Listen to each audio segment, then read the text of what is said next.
Action. Muutama vuosi takaperin niin mä en pystynyt ajamaan polkupyörää ollenkaan, kun jalat on leikattu niin moneen kertaan. Ei pystynyt painamaan pedaalia, kun se sattui niin paljon. Sitten tuossa viime kesänä niin kokeilin yhtä pyörää ja nyt se onnistuikin, ei enää sattunutkaan. Ja siitä se hulluus taas meillä lähti liikenteeseen. Ja koko talvi ajeltiin pyörällä töihin ja vähän takaraivossa oli, että jonkunnäköinen erilainen pyöräreissu tehdään. Niin mehän suunniteltiin, että lähdetään kiertämään, tai mennään Ahvenanmaalle. Niin se alkuperäinen. Niin, lähdetään tuosta. Se olisi ollut joku 300 kilometriä. 300, mutta... Eihän se nyt riittänyt meille, hyvänen aika. Ei se tietenkään riitä. Meillä on hiukan semmoinen vika tai hyve tai mikä sit onkin, että hommat lähtee aina lapasesta. Aina. Ja sitten tuli kutsu Kiteelle juhannusta viettämään ja junalla mennään ja junan kyytiin pyörät ja sitten Kiteeltä lähdetäänkin sitten laskettelemaan pikkuteitä pitkin Turkuun ja tässä oli vielä haasteena oli sekin, että 11,5 vuotta sitten on nuo mun kummatkin polvet vaihdettu tekoniveliksi. No ne on nyt niin vanhat jo, että ne melkein unohtaakin, että on tekonivelet. Eikä niissä pysy edes jääkaappimagneetit kiinni. Mutta ei ne ole sun ainoat vammat. Ei olekaan. Kyllä tuo pyöräily aika haastavaa aloittaessa ainakin oli sulle. Joo, kun kummastakin olkapäistä puuttuu ne infraspinatus ja supraspinatusjänteet ja ne hiukan liikerajoitteiset olkapäät. Hyvä pulla. Ja vasen peukalo ei ole missään kiinni, että sieltä on otettu luu kokonaan pois. Niin kaikki tämä, että mitä siitä vaikuttaa siihen reissaamiseen, niin ei sitä sitten tiedä kuin kokeilemalla. Mulla ei ole mitään vammoja, mä oon vaan vanha. Niin. Just. Ja sitten kun vähän varttuneempi ollaan, niin siinä unohtuu se, että on ikää enempi. Mulla on 57 ja 160. Joo. Seuraavaksi. Kohta. Ei vielä. Alle 60. Ei läheskään vielä. Joo, alle 60 selkeästi. Niin me vähän niin kuin koko vuoden. Pikkuhiljaa osteltiin, että me tehdään bikepacking reissu ja hommattiin tavaraa ja ihmeteltiin, että mitä kaikkea siihen tarvitaan. Ja oli tavaraa niin paljon, ettei niitä kaikki tilpehöyrejä saanut siihen pyörään enää kiinni. Ei mahtunut. Mäkin vaihdoin sitten tuon pyörän, se maantiepyörän, niin vaihdin tämmöisen gravelpyörään, mihin saa enemmän tavaraa kiinni. Ja kun oli tarkoitus pikkuteitä, että ajetaan pikkuteitä, niin ei maantiepyörällä oikein siellä hiekan ja sepelin ja mettäreitellä, niin sille ei vaan pärjää siellä, niin sen takia tuli gravelpyörä siihen tilalle. Se on hiukan jännittynyt ja odottavainen olo koko odottaa sitä reissua, että lähdetään liikenteeseen. Noin, sitten on pyöräesittely. Näkyykö se tässä nyt? Näkyy. Elikkä siinä on, mulla on tämmönen Activen pyörä. Ja siinä on vain yksi eturatas. Hiukan jännittää, että oliko se hyvä valinta vai ei, että riittääkö ne vaihteet matkan varrella, mutta nyt sillä mennään. Yksi eturatas. Ja sitten on Liisan pyörä. Merkki on Ronhill. Siellä on 3 eturatasta, että siinä mielessä Liisalla on paljon parempi. Ja käsittämätön ero oli, että kun Liisankin vanha Helkama vaihdettiin niin kuin oikein kokoiseksi pyöräksi, niin siinä tajus vasta, että mikä merkitys sillä on, että pyörä on oikein kokoinen. Että katsotaan.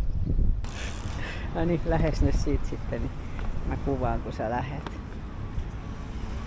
Ja menoksi. Ja.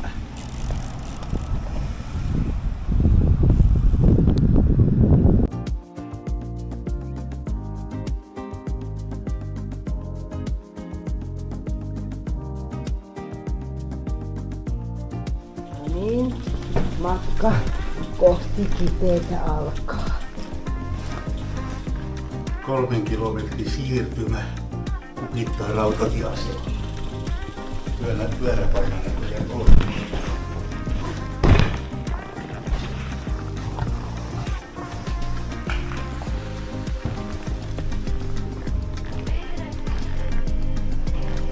Saat nähdä, pääsikö rappuset alas.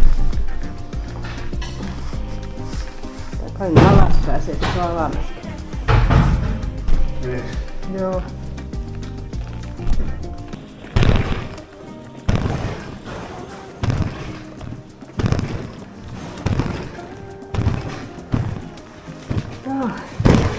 Oh.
Voi vitsi.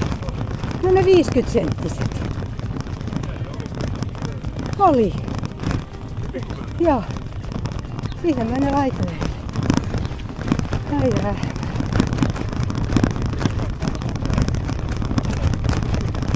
Ne saattaa olla sulla vai? Okei. Okay.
Mä peruutan ja...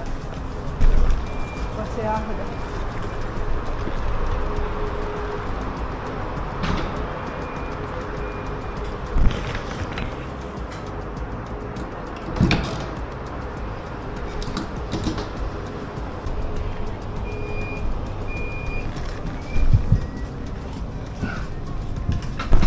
Miks tonne kuvittelis liikkuvan tuolla?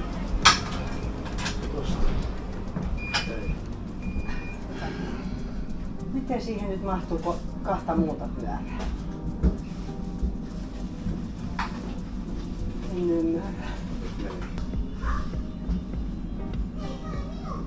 Sairaas me toi.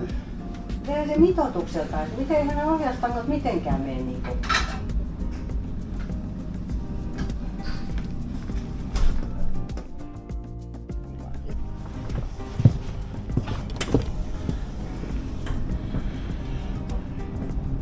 Oli enempi kuin helppo nostaa ne tuohon ylös. Mutta onneksi me sitten tajuttiin, että sen saa sieltä ton vihreän pömpelin vedettyä alas saakka. Ei tarvitse nostaa yhtään. Arvoin nostettiinko? Ja paita ihan. Ei ollut pyöräilystä.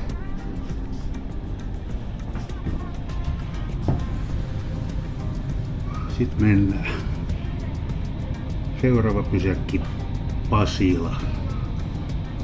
Aivan loppu jo nyt. Hyvä päivä alussa.